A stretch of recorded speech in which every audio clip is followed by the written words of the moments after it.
Hey everyone, welcome to ELI, the place where you get your daily dose of inspiration for entrepreneurship. And today we have with us Mr. Akash Garg, co-founder of Brand Hawkers, a 360-degree platform for e-commerce companies. Uh, hey Akash, welcome to ELI. Hello, very good morning, Priya. Thank you so much for making me a part of this network. Very glad to have a discussion with you. Really looking forward to it. Akash, I would request you to introduce yourself first. Okay. Hello. My name is Akash Garg. I am founder of the company called Brand Hawkers. I've done my master's in business administration from Delhi School of Economics. Straight from the college, I joined shopclose.com, which is an e-commerce marketplace in 2017. Completed my stint of almost 2.25 years in shopclose, and soon we realized that there is a huge gap in seller services wherein we can come and help SMEs, SMBs to build their online business. And just it was a very small idea, and soon with my other founder, I started this company called Brand Hookers in 2017. We have completed almost 4 years now. Okay. Tell us more about Brand Hawkers. How do you help other e-commerce companies? Sure. So while I was there in shop close, we used to face lot of difficulties in making sellers understand what is e-commerce business. Since in 2017, it was very, not very modernized or traditional form of business. So there were a lot of issues which sellers was facing, that how to build a nice catalog, how to showcase our products, how to make customers convert without, even giving a experience of touching or feeling the product. So there I met my two other co-founders, Mr. Varun and Mr. Deva, uh, wherein we sat on a table and derived our business model that we would help small sellers build their business online, and we would give them almost all the services. So at that time we were not having a buffet of services. However, we had some bit of the services where we could help them grow. So we started with what you call account management as a service or catalog building as a service, wherein we touched around 10 to 15 sellers, and we helped them to set up their shops on Amazon, Flipkart, Paytm, Shopclose, Snapdeal. So brand dockers in a nutshell, uh, we founded with an idea that we would help 100 plus sellers. We would give them touch and feel of how e-commerce works. Could be marketing, could be operations, could be accounting, could be catalog, anything related to e-commerce. So this is what we do, and as of today, we have a complete plethora of services wherein we are helping sellers, and we are giving a 360 degree kind of a service to sellers. So if there is any brand, any small brand or a big brand, they need not go to different agencies or different set of people to build their business online. So this is what we pretty much do here. Tell us about your co-founders. How did you first of all find them, and Sure. once you found them, how did you convince them that you guys uh, can do something together? Okay. So I would like to mention it an other way around. So Varun and Devang, they already had a bit of an idea about what they want to do. I was there in Choco, so they met me, and in fact, they convinced me that I should also get on board with them, and we all three would together define a business model. So I would not call me a proper founder of this company, but a co-founder, because those two were the inceptors of the idea. I get onboarded with them almost after a certain days of founding the after having the foundation of the company. So I joined them. So they launched the idea in the month of February 2017. I joined them in around April 2017, 2 months after they had already thought of the idea. So I was probably responsible for building the business, getting more sellers onboarded. So it should be other way around. They founded me. They convinced me to get on board with the idea. So yeah. After all the co-founders were on board, what are the Mhm. next series of things you did to Yeah, bring the business correct. to a certain level? Correct. So for the first 30 days, we channelized all our energies to derive a proper business model, a 1 year plan, 3 year plan, 5 year plan, 10 years plan. And once we had that in place, so we had two agendas post that. One was finding the right team, and second was how to find the right sellers who would trust us to give us their business.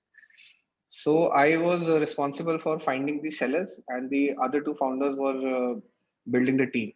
So the first set of people that we founded was the operations team, because we believe that intelligence. We all three were having certain level of intelligence that how do we build the business once we have the business from the sellers. However, there were lack of people who would really who would execute it.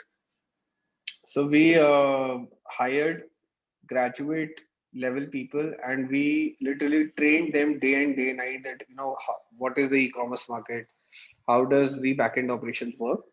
And I stepped into the market and looked out for sellers that please give us the business. So initially, nobody, obviously, when you are in the initial stage, nobody knows what brand Oculus is, who is Akash, who is Varun, who is Devang. So we took a very strange strategy. What we did was we convinced sellers that you give us the business, we would charge you initially. If you get sales via us, if you get revenue via us, we would charge a certain percentage of the revenue that you make. So that's how we started a journey. Initially, obviously, we were bootstrapped, and we convinced around 7 to 8 sellers in our second month, and that's how we started. You spoke about recruiting fresh graduates to your company. Can you tell me a little more about how you conduct a recruitment process? How do you find Oh, the right talent for a startup?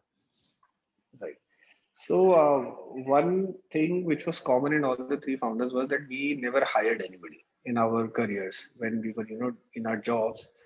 So we never so we were all young. We were all what 25, 26, or 27 years of age. We didn't have teams at that point of career. So how did we recruit? So we only looked for certain very specific things, that one, he or she should have the zeal to learn. Second, he or she should be flexible, enough to with the timings, with the kind of learning that we want to impart.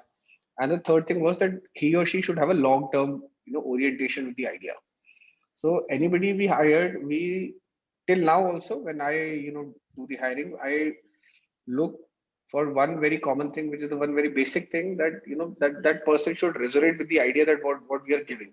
Since we are into the service industry, in service industry you really need to be customer centric, you really need to be service oriented, goal oriented, because we are not selling a product, we are selling our time, we are selling our services, we are selling our intelligence.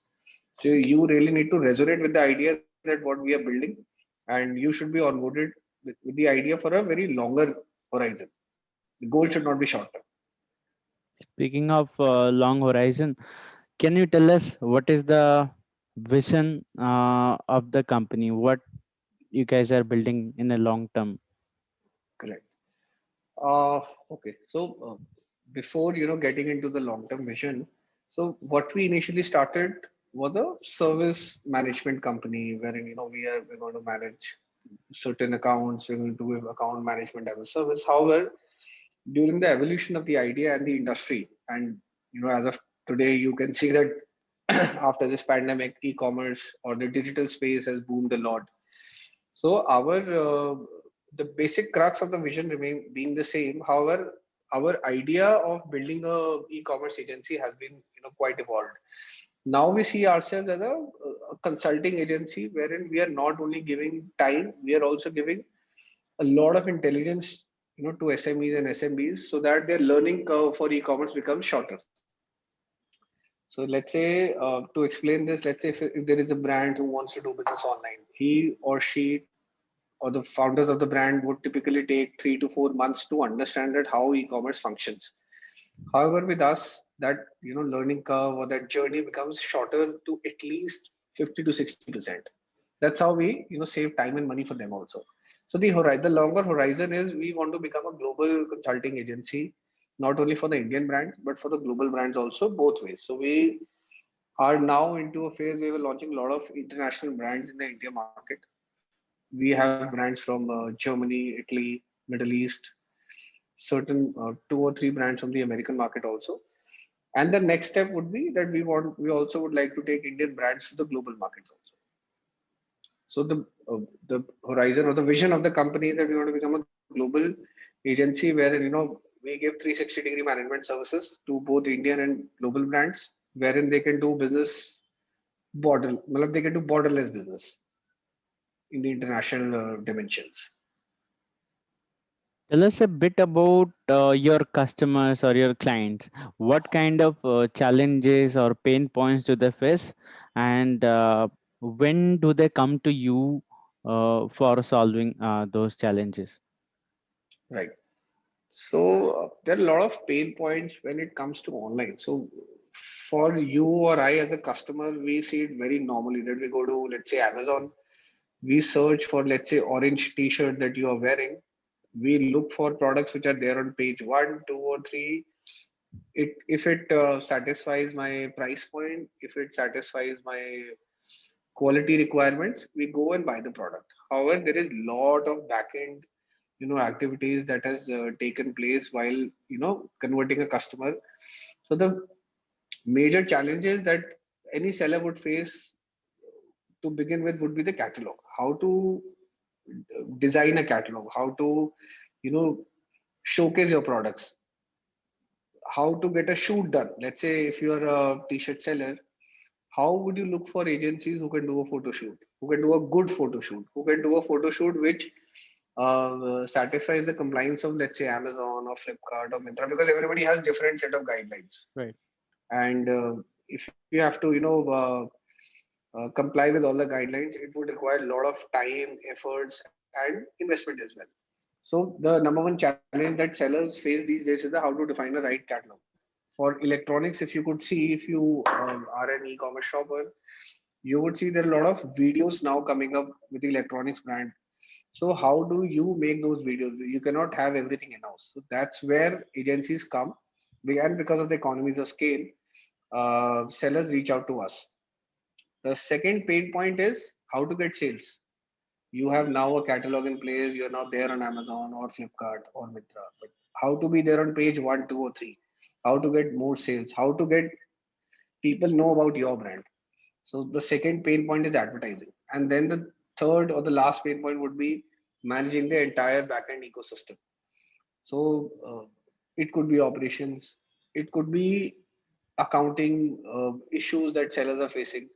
So we have broadly identified three issues, that sellers face. One is the catalog, second is the sales or advertising, and third is the operations.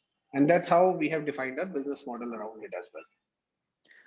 I'd like to dive deep into the second pain point you mentioned. How do you rank on the top of a search page of Amazon, Flipkart, or any e-commerce website? I think that is one pain point most of the e-commerce companies face, and many of the founders who come to our network are e-commerce founders. So, can you tell us some ways the how you solve this problem for your clients? Correct. So to rank top on Amazon, or let's say for Google, as for that matter, you need to have a lot of traffic on the product. So there are organic ways also and there are inorganic ways also. Organic ways would be you send a lot of genuine traffic, or let's say, let me quote it by an example. So let's say if you have something unique which you are selling, which nobody else has, and you just place that product in the market, people will automatically come, look for a product and buy the product because nobody else is selling. You have a monopoly, right? But let's say if you're selling an item which 100 other sellers or 100 other brands have, how do you rank yourself? There comes the advertising part wherein you run ads on the product. And Amazon's algorithm is very simple. It's a pay-per-click model like Google, and you run ads on certain keywords, and that's how you rank. So via ads, you get a lot of traffic on the product, and once you have a lot of traffic on the product, you are organically ranked on any e-commerce marketplace. It could be via it could the ads could be run via tool also, or ads could be run via purchasing the marketing properties of that respective channel also. Okay. Now we will get into the personal side of being an entrepreneur. Now, tell us, when did you think of becoming an entrepreneur?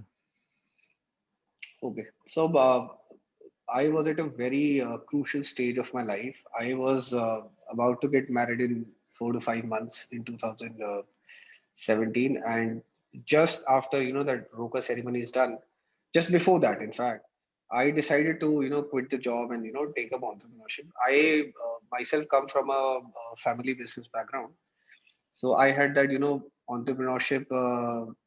What you call in my blood. So I also thought of doing something on my own. However, I didn't want to get into a manufacturing sector. I could resonate more with the services industry, and at that very that same time I met Varun and Devang, and I kind of liked the idea wherein we could provide our intelligence and we could help sellers to build their businesses. So in the month of March 2017, I decided that I would quit the job. Even my manager in Shopclose also supported me. He also encouraged me a lot. So in the month of April, I had quit the job and joined Brand Hawkers in their journey.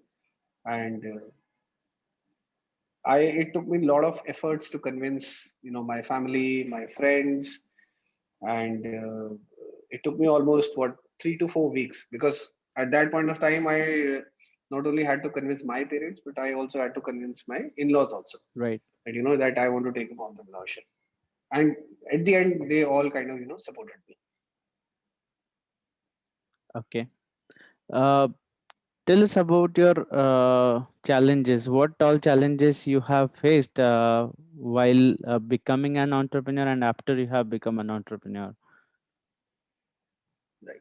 So before becoming an entrepreneur, the the biggest challenge was first to convince everybody that support me in building a business. Uh, Post becoming an entrepreneur, you face a lot of challenges, because at that point of time, you not only have to make money for yourself, but you also have to run a company where you are giving employment to other people as well. So obviously, getting the business was obviously on the top of the mind. However, one good part about my other founders was they were very much focused on building the right team. Wherein I was out there in getting the business, they were building the right team, and it took us almost 6 to 7 months to find the right set of people, and hired at all levels. And one fortunate thing that has happened to us during these years is that we have never you know got out in the market in a very aggressive way or a marketed way to get the business. Initially, yes, everybody has to get into the market. However, we had always focused on delivering the right services with the right mindset, and that has really worked for us. And yeah, so I think the major challenges that I could think of in our initial stages would be building the right team, and the execution of the services, or delivering the right services to our clients. Okay. Uh, as an entrepreneur, you are expected to stay energetic all the time. However, there would be instances when you may feel tired, restless, or you lose the focus. How do you manage such situations in a entrepreneur's life? So, I have always believed that I think there is a very famous saying. I am not sure that who said this, but there is a very famous quote. It is not important that what you do between 9 to 5. It is very important what you do after 5 till 9, till the very next day. So I had tried my best. I would not say that I am absolutely away from social media post what you call 7 p.m. or 8 p.m. But yes, I try to keep myself away from mobile phones or electronic devices. Uh, Plus, I like to spend a lot of time with my family. I have a small 16 months old daughter. I spend a lot of time with her, with my other family members. So this has, really boosted me as a person. It gives me a lot of energy for the next day to, get up and uh, work with a 100% energy and focus. Plus, you do a lot of extracurricular activities. So I remember in my school days, I used to play a lot of sports, and I used to get scolded by parents that don't play sports that much, get into studies and all. But I beg to differ. I believe that these extracurricular activities really help you to grow as a person. So I've always stay in touch with sports, primarily being badminton and cricket. So these are my what you call stress busters for every week. Can you tell us about one tough decision or choice you had to make where both sides of the decision looked equally good or bad? Mm, I think that was 2 years back, wherein we had to let go, one of our employees. So the employee was very promising, uh, very hardworking. However, due to certain restrictions from both the ends, it was a mutual decision. But due to certain conditions, unforeseen circumstances, we had to let go of the employee. So that was one of the toughest decision, and probably my first firing, I would say, wherein we had to take a decision wherein we had to let go of that employee. Okay. Uh, Give us some instances where you have witnessed compounding effect. Compounding effect. Okay, in terms of business. Yes. Okay. Okay. So in our services that we offer to our clients, we had one very crucial part which was not there with us, and we used to outsource that service, which was the video, wherein we used to create a lot of videos for brands. So that part was not there in our services until 2 years back, and it was a decision for us to invest into that service because it requires a lot of hardware and paid softwares, and you need to set up a team, and the resource cost to who's going to execute that service is a little expensive.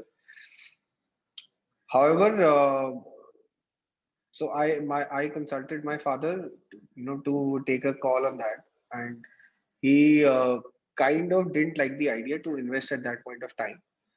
However, my I took a call from my gut, and we kind of invested, and probably that is one of the best decisions I have ever taken in my 4 years of entrepreneur journey. It gave me a huge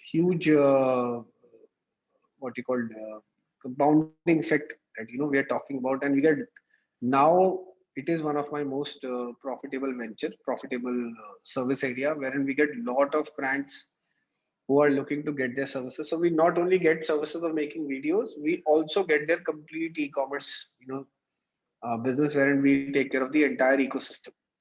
So that has given me a huge compounding effect to my business. Literally, we have grown multifolds after introducing that service. Since we have spoken of outsourcing, can you tell to our audience what situations you should outsource and under what situations you should build in-house capabilities? So Priya, I am a hardcore, numbers guy, and when it comes to profitability, I'm very strict. If it has to be profitable, well, we will only take up a business where we are making money. So my suggestion or my recommendation is very clear. If you are making money in a services, in a service, in a particular service, you don't outsource it. You invest for a certain amount of time, a certain period of time. However, if you feel that there is a area where you don't have that ability and you will not be able to excel for a longer horizon, you should definitely outsource it, because then there could be a lot of people outside your organization who can do that thing better for you, better than you. So ultimately, the client satisfaction is, the utmost matrix that we follow. And if the work that we aren't able to do, you should definitely outsource it. However, if you think that you have the capability and it is profitable in a longer horizon, you should definitely not outsource it. You can invest for a certain amount of time. Tell us about some of the failures you have gone through as an entrepreneur. So in my 4 years of journey, our failure is directly related to clients' uh, success or a failure. So there has been instances where we weren't able to meet targets, where we were not able to deliver what we promised. However, beyond all these things, there had been a failure wherein we had to experience poaching, wherein our clients would have poached one or two of our employees, and we had to you know lose that employee. So that was one of my biggest failure, that there I had to face a situation where uh, our resource is moving has decided to move away from our organization and join one of our ex clients. Okay. Can So you sorry, please. tell us some ways to avoid those circumstances when somebody tries to take away your employees into their organization? So I think Richard Branson very rightly says, you take care of your employees take care of your clients. So I totally agree to that point, and we try to maintain a very high level of employee satisfaction. And I believe that if I have to, quote it in numbers, we should be anywhere between 9 to 10 out of 10 in employee satisfaction. And there are a lot of ways to do it. Matlab, it could be what you call, you can run programs like Employee of the Month. You can, do a 30-minute monthly conversation on their personal life. And one thing is very important, that you really need to invest into your employees, not only in terms of not only in monetary terms, but also in terms of their skills. You really need to take care of, as an entrepreneur, that your employees are upgraded. So Okay. that is what we take care, and we kind of follow it on a regular basis. Okay. Again, another follow-up questions around that. Let's assume that one of your employees got a better offer. Speaking in the Indian context, he has got a 50% raise from another employer, and he wants to quit. How would you approach this situation? So we had faced these kind of situations. So, like I mentioned, I'm a hardcore numbers guy.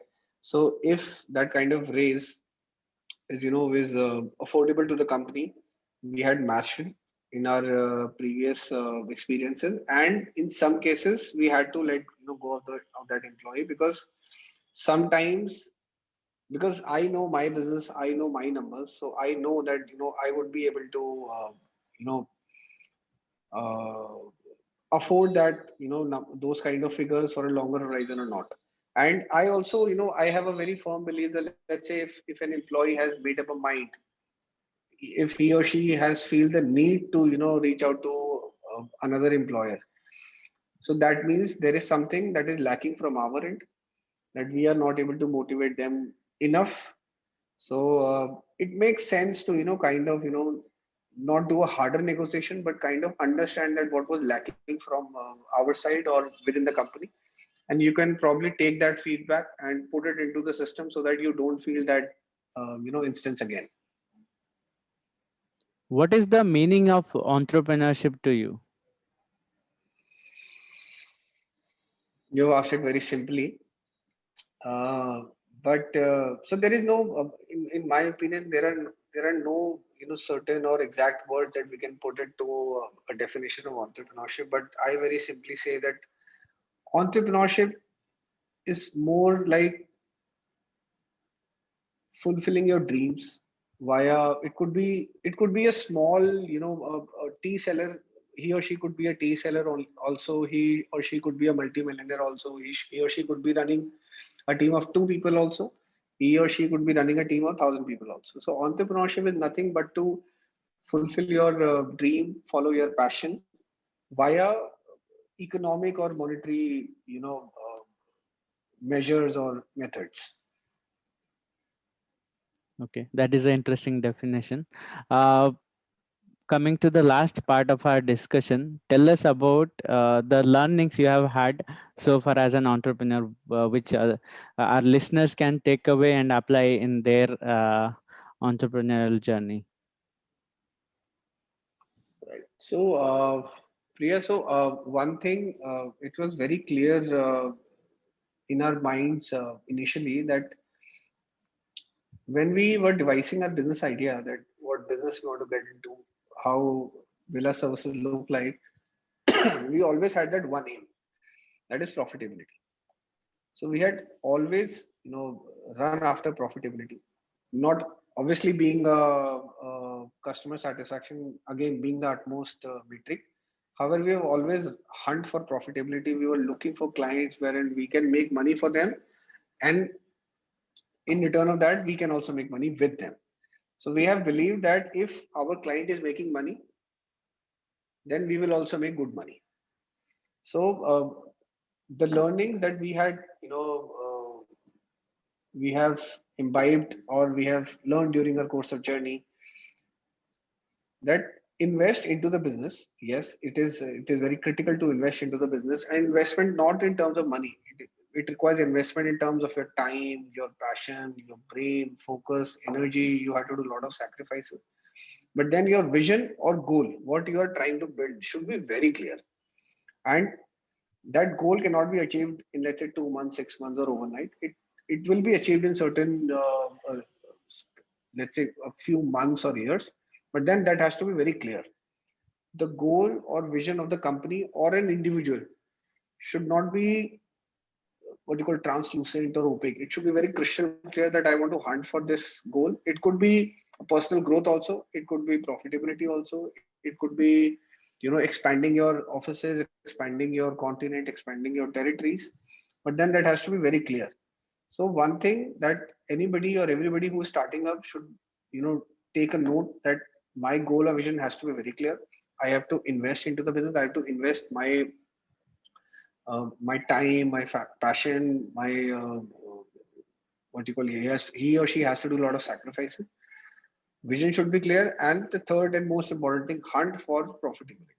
Ultimately, you should make money. If you will not make money, you will not be motivated. It is very, plain and plain simple truth that everybody here in business is working for money. So it has to be, very crystal clear that I will make money. Let's say not today, maybe in 6 months, maybe in 2 years, but then I have to make that kind of money. That's how you will be motivated. That's how you will expand the business, and that's how you will create more employment. So we as entrepreneurs are, I personally as an entrepreneur, I feel very happy that I have a team of 16 people wherein I am, responsible for employment of those people. I have to bring business, I have to run a company, and it makes me motivated that yes, if I make more money, I will give more employment. I will expand the business. We might, we have a vision that we might open an international office also. So that keeps me motivated, and that motivation comes when you have a profitable, sustainable, and a happy business. Any final messages you have for our audience? So for a young audience who is just starting up, who aspire to become entrepreneurs, uh, my message is very short and simple: that don't fear mistakes, make a goal, follow your passion, and make a good and healthy and happy business out of it. The business should not be very what you call it should not put a lot of pressure and stress to you. That is why if you can make a business out of your passion, it is amazing, wonderful. I mean, one of a kind. But the business in a nutshell should be very happy, healthy, and sustainable. Don't fear mistakes because mistakes will happen. Well, we had also committed mistakes. We had, let's say sometimes kind of over promise, but we have not been discouraged by that. So we have learned from that mistakes and we have kind of put it into the system so that we don't, you know, commit that mistake again. So this is what my message is to young audience and for people who are starting up at any age. I mean, they already come with a lot of experience, lot of diversity, lot of passion. So I believe that they already have that kind of maturity, that kind of intelligence more than us. So message to them would be my message to the experienced set of people would be that do some great business and again matlab, that fearing factor has to be gone. You can't do a business with a fear inside that what if I fail, what if you fail, because you can obviously you can fail and you can come back again. Yeah, be fearless. Uh, Yeah, well, it was a great pleasure, and in fact, it was a delight to hear you same throughout. here, Thanks for your time, Akash, and I'd like same to here, same say here. my best wishes to Brand Hawkers. Thank you so much, Priya. Thank you so much. It was a really, it was, as I mentioned, that it was my first session as an entrepreneur, and I am very glad to be a part of this. Hope I could inspire at least one or two people to start up, and let me know if I could be of any help to anybody. Would be really happy to help young entrepreneurs. Thank you, Akash. You have a lovely day. Thank you so much. You too. Bye bye.